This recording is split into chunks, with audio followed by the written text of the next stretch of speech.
Olá, bom dia, tudo bem com você? Começa agora o Band Motores, aqui pela Band+. Veja o que preparamos para o programa de hoje. O tecnológico Honda New HR-V com motor turbo. Uma homenagem ao Dia do Automóvel. E os 25 anos da Renault Scenic no Brasil. É agora no Band Motores. No ano passado, a Honda renovou o seu conhecido SUV, o HR-V, que ganhou até uma nova assinatura, New HR-V. Isso porque ele evoluiu bem, ganhou bastante tecnologia e até uma versão turbo. Essa para quem reclamava da falta de força desse SUV. E é exatamente essa que você confere hoje aqui, o HR-V Touring.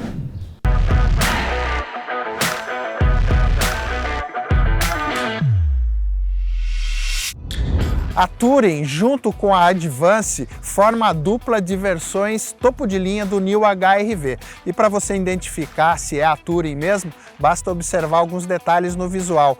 Aqui na dianteira, o farol, que é sempre full LED em todas as versões, traz um acabamento cromado na parte superior. Mas o que chama bastante atenção é a grade exclusiva, que tem um desenho mais abaulado aqui, com esse acabamento preto brilhante.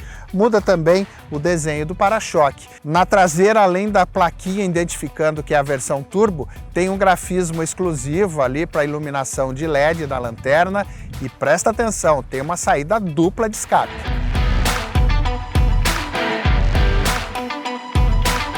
Agora, antes de passar para o lado de dentro e conferir acabamento e principalmente o desempenho dele com esse motor, queria dar um destaque para um detalhe aqui, um recurso muito interessante do New HR-V.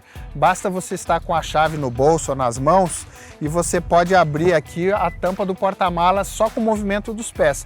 É uma coisa conhecida que outros modelos também oferecem, mas tem mais um recurso aqui bem interessante que ajuda quando você volta do mercado, por exemplo, sozinho e precisa retirar os volumes e fechar a tampa.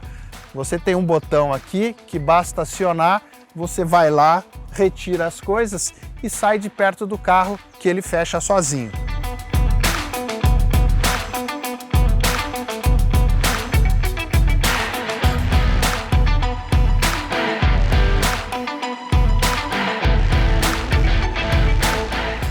Ao acabamento, naturalmente, por se tratar de uma versão topo de linha, né, a mais equipada, aqui na Touring e também na Advance, você encontra dentro do carro os acabamentos mais refinados, né, como é o caso aqui do couro em tom branco nos bancos, no painel frontal. Essas duas versões topo também trazem o painel de instrumentos quase totalmente digital, né? Só o velocímetro é analógico e tem também o ar-condicionado digital automático de 2 zonas e ajuste elétrico aqui para o banco do motorista, para citar aí os principais diferenciais. Agora, pensando numa versão topo de linha mais refinada e bem mais cara, o que ficou de fora aqui no New HR-V Touring é o teto solar, né? Não está mais disponível nesse SUV.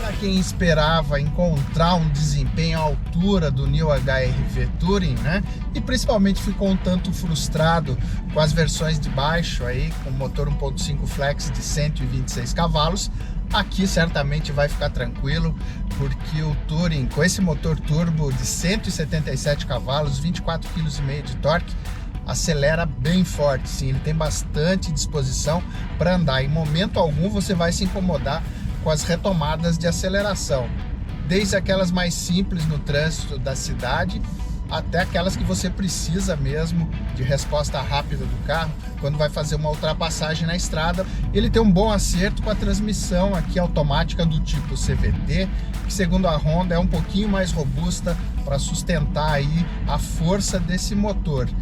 E aí você consegue andar, aproveitar bem mesmo o New HR-V Touring.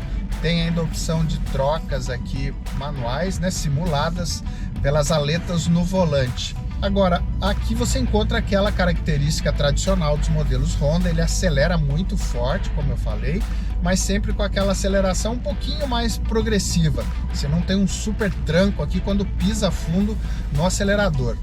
E depois a suspensão, também segundo a informação da Honda, ela tem um ajuste um pouquinho mais firme, um pouquinho mais duro, para ficar alinhada aí com essa força, essa disposição um pouco, né, um tanto esportiva do carro. Mas na prática você mal percebe isso. No geral, o New HR-V, mesmo nessa versão turbinada, é um carro muito confortável, muito silencioso.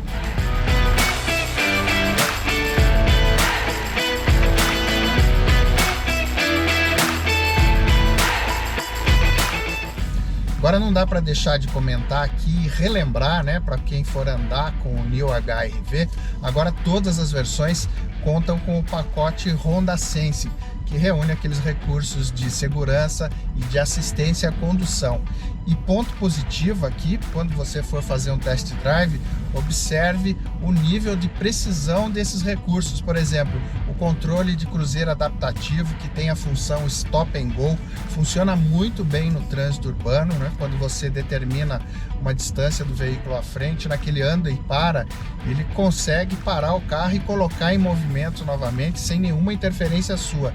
E mais, o assistente de saída de faixa, que corrige a trajetória do volante e também coloca o carro alinhado no centro da faixa, é bastante eficiente. Você consegue andar com ele pelos poucos segundos que o sistema permite, sem as mãos, com muita segurança. Ele faz curva com precisão e com muita tranquilidade.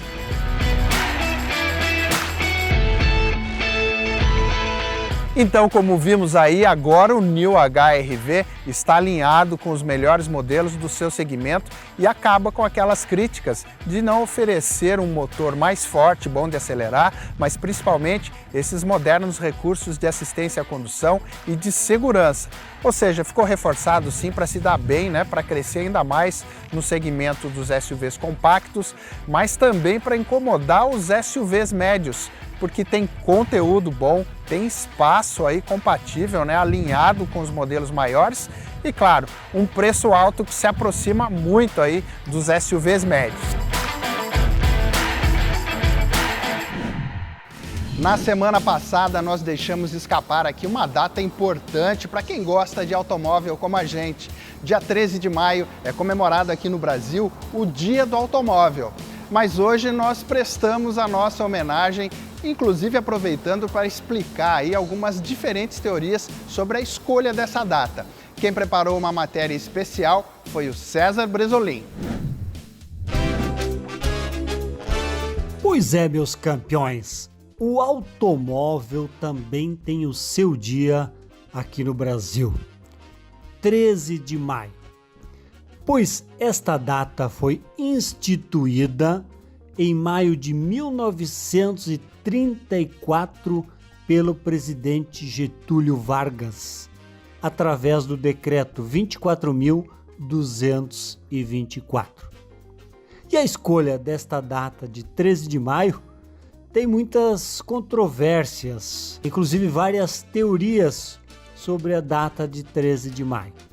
A mais aceita, que parece ser a mais viável, é que o 13 de maio é uma homenagem à primeira rodovia pavimentada do Brasil, inaugurada por Washington Luiz em maio de 1926.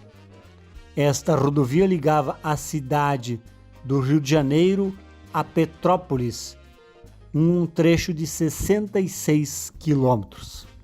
Como curiosidades, vamos falar dos primeiros carros que foram montados no Brasil.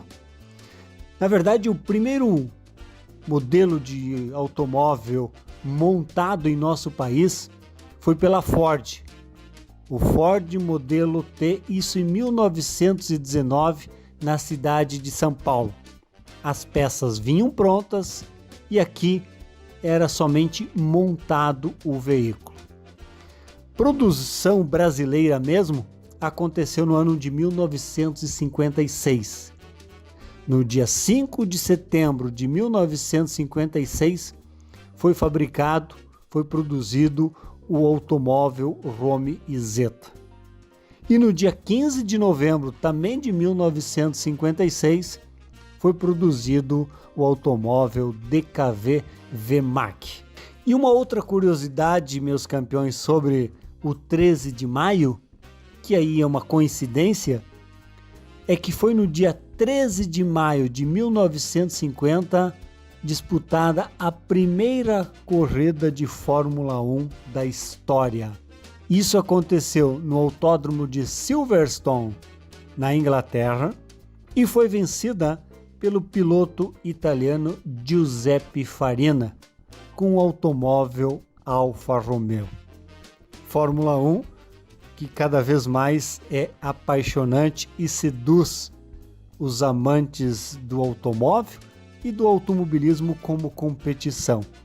Então, foi também no dia 13 de maio, só que no ano de 1950, a primeira prova de Fórmula 1. E 13 de maio também foi inaugurada a primeira rodovia pavimentada do Brasil, e aí foi instituída a data 13 de maio como o Dia do Automóvel. Agora fazemos um rápido intervalo. Já voltamos. Até já!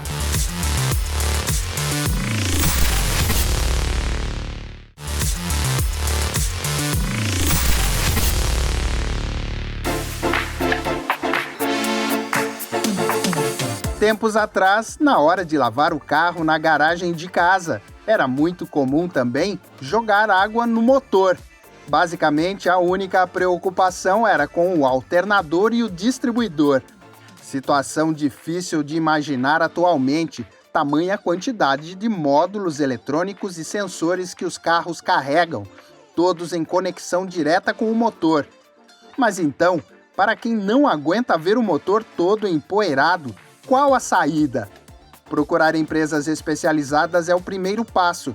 Depois é conferir as opções reconhecidamente mais seguras, como a técnica de limpeza a vapor.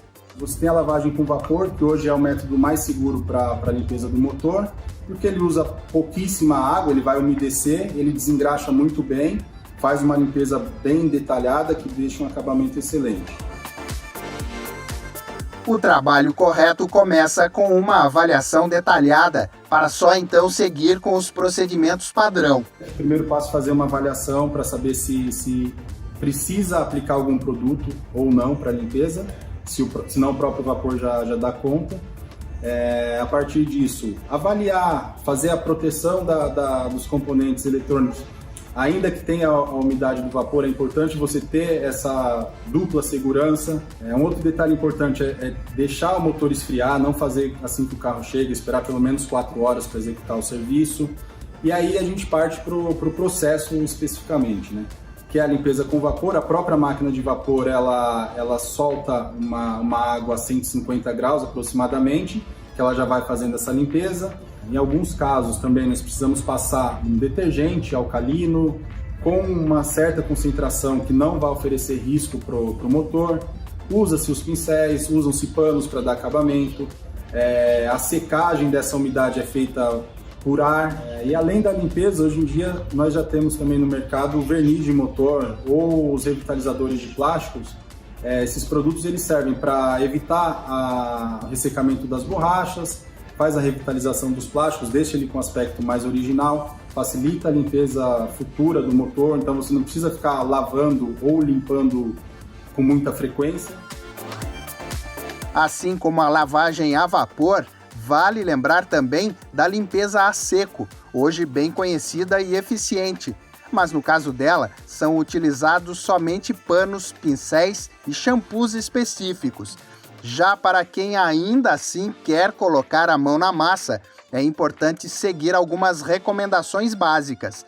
Além de não direcionar o esguicho para o cofre do motor, ponto fundamental é fugir de produtos químicos ou desengraxantes derivados de petróleo, nem mesmo detergentes, como o sabão em pó. Esses produtos têm componentes que podem comprometer seriamente os itens de borracha. Então, caso não procure uma empresa especializada, o recomendado é utilizar somente um pano umedecido com água.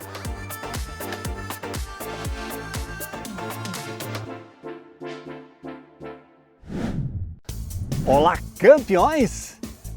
Olhem a inclinação desta pista. É a pista circular do campo de provas da General Motors em Indaiatuba, no interior de São Paulo. Por que estamos aqui nesta pista?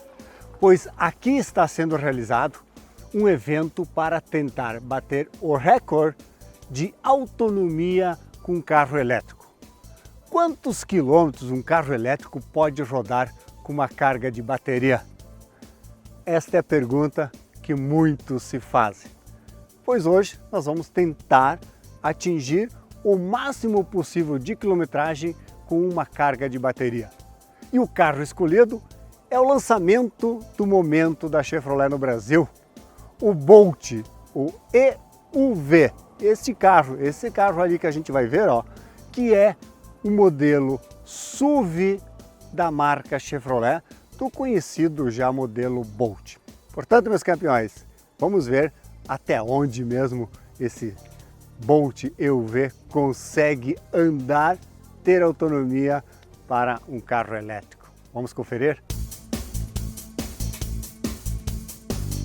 E nós estamos aqui, Fábio, num ambiente específico aqui, com uma pista circular da GM no campo de provas, para tentar até de certa forma desmistificar um pouco o conceito que algumas pessoas têm sobre a autonomia do elétrico. Aqui está sendo feita uma prova aqui para ultrapassar e talvez até bater algum recorde, né, de autonomia. Bacana isso, para mostrar realmente, olha, calma, a autonomia, tudo tem seu jeito, né? É curioso isso, porque a autonomia ela já é grande pelo uso que as pessoas normalmente fazem dos carros. A maioria das pessoas usam os carros nas cidades e elas usam mais ou menos aí uma média de 50, 60 km por dia. Esse carro tem uma autonomia de 456 km no manual. O que a gente está tentando provar aqui agora é que tem muito mais. Então o uso que a gente faz do carro elétrico dá a segurança que a gente precisa para poder carregar esse carro em casa, para poder carregar esse carro num posto de abastecimento elétrico, para poder carregar num restaurante, no shopping, a qualquer momento. A gente sempre usa o celular como o grande termômetro da experiência do carregamento. O carro é a mesma coisa. O carro a gente vai carregar cada vez que a gente tiver um período mais longo em casa ou um período mais curto nas estações de recarga rápidas. Essa não é uma questão hoje para a gente, César. A autonomia e o carregamento, do ponto de vista da infraestrutura, precisa melhorar, mas o que a gente tem hoje já dá conta do recado. E representando o Band Motores, nós participamos deste desafio de autonomia com o Chevrolet Bolt EUV. Bem, meus campeões, agora nós fazendo uma volta aqui na pista circular da GM com o Chevrolet Bolt, o EUV, que é o SUV do Bolt. Dentro deste projeto ali, para tentar atingir a autonomia, tá? Autonomia de quantos quilômetros podemos fazer com este carro com uma carga de bateria.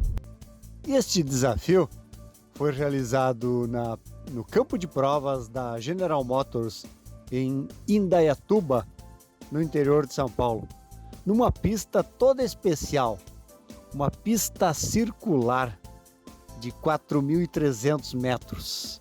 Então, uma pista que dá para se dizer quase que uma reta infinita, pois é uma pista circular e aí dá para se andar realmente nas condições especiais para uma prova como esta, de autonomia. O objetivo era registrar o recorde global de autonomia para o Chevrolet Bolt EUV. E foi atingido, viu? O Bolt EUV, o SUV do Bolt, rodou 901 quilômetros com uma carga de bateria. Claro que em condições especiais. E aí andando sempre numa velocidade baixa, em condições especiais, sem grandes acelerações, justamente para atingir esse objetivo que era do recorde global, de autonomia. Tanto é que para fazer para rodar os 901 quilômetros foram gastos 28 horas e 30 minutos.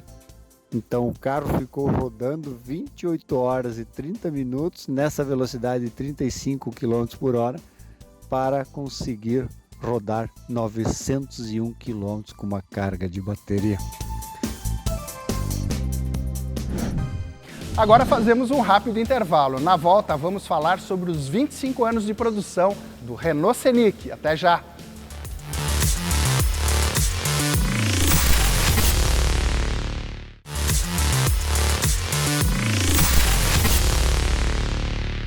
Você está no Band Motores, aqui pela Band+. Agora eu quero te convidar para conhecer o meu canal no YouTube, Benê Gomes TV. Lá eu tenho outros vídeos muito legais para você conferir comigo. E aproveita, claro, para fazer a sua inscrição. Agora, seguindo com o Band Motores, vamos colocar um pouco de história aqui. No final dos anos 90, a Renault colocou em operação oficialmente a sua fábrica brasileira. O modelo escolhido para inaugurar a linha de produção foi o Megane Scenic, primeiro monovolume produzido comercialmente por aqui, que trouxe muita inovação para a época e encantou os brasileiros. E olha, agora em 2023, a Renault comemora 25 anos do início da produção da Scenic. E eu tive a oportunidade de dirigir o protótipo, o primeiro modelo Scenic produzido no Brasil. Confere comigo!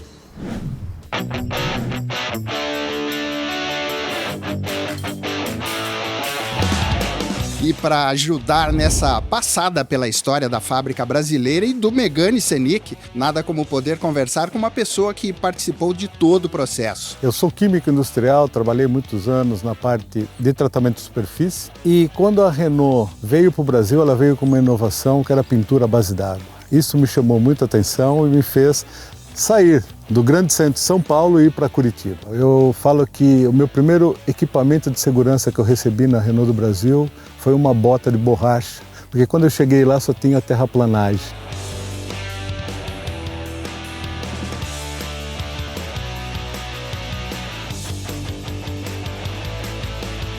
Agora, quando a gente vem observar aí essa primeira Scenic produzida no Brasil, antes de tudo, né, fica forte aí a presença de um estilo, né, de um espírito da época. E também por se tratar de um monovolume, principalmente com essa grande área envidraçada.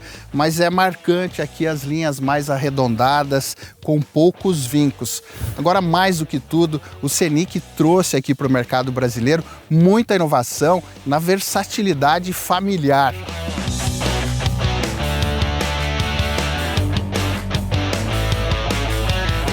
Um dos compromissos pontuais aqui era oferecer conforto de verdade para todos os passageiros. E para isso, como a Renault explica, o carro foi desenhado de dentro para fora. Aqui atrás o melhor exemplo, bancos individuais com cintos de segurança de 3 pontos. Ainda falta aqui a mesinha tipo avião, criação brasileira inclusive. Como esse é o primeiro projeto, é o carro protótipo ainda, não houve tempo de montar. Agora, muito legal dentro dessa versatilidade é que ele já trazia soluções como esta aqui, ó. Se você rebatesse o banco do meio e tivesse só com 2 pessoas, você já tinha uma mesa de trabalho ou para o lanche aí na hora do piquenique. Não tinha um carro com essa proposta e também não tinha um carro com uma inovação. Você pode tirar os 3 bancos traseiros e formar um grande porta-mala. Você tem os porta-trecos, né, que nós chamamos. E essa modularidade ganhava muita força aqui no porta-malas, né? Ponto fundamental para um carro familiar. Além do bom espaço de 410 litros de capacidade na posição normal, já trazia aí soluções pensadas para carregar objetos, né? O tampão, por exemplo, tem essa possibilidade de ser utilizado como uma prateleira para ganhar mais espaço. Isso sem comentar sobre o ganho de espaço com todos os bancos ali da segunda fileira rebatidos.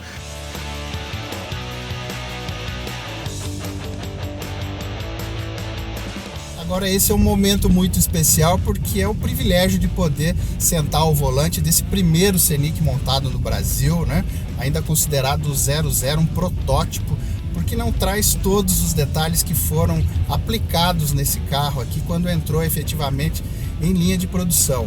O motor 2.0, né, movido a gasolina, câmbio manual de 5 velocidades, como chegou no mercado, com força suficiente sim, com 115 cavalos de potência, torque ali na faixa dos 17 kgfm.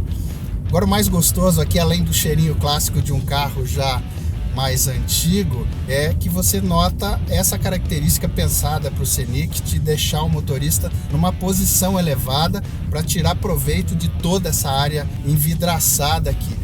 Uma posição elevada até um pouco exagerada, né? Não muito confortável. Características aqui que a gente vê hoje que as pessoas buscam nos SUVs, né? Além de todo o espaço, um rodar mais confortável, pensado para a família mesmo, e uma boa dose, claro, eu estou andando um trecho pequeno aqui sozinho, mas uma boa dose aí de conforto interno no sentido de ruído, né? Ele tem um bom isolamento, era um carro bem projetado mesmo, para agradar a família. Eu posso falar que esse daqui é o nosso papai dos SUVs, né?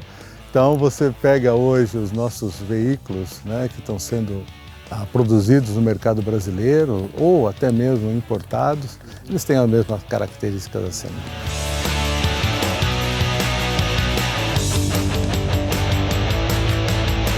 E com as comemorações dos 25 anos de produção local, de produção do Scenic, primeiro modelo Renault aqui do Brasil, a marca vai retomar a força desse nome Megane, que chegou aqui com o Scenic, teve também um hatch, um sedã e até a perua Grand Tour. A história não parou por aqui. Vem aí o novo Megane E-Tech, modelo 100% elétrico da Renault, montada sobre uma nova plataforma exclusiva de modelos eletrificados da marca. Mas essa história aqui está só começando e a gente volta a falar mais à frente. E é falando sobre esse emblemático modelo da Renault Megane Scenic que fechamos o Band Motores de hoje.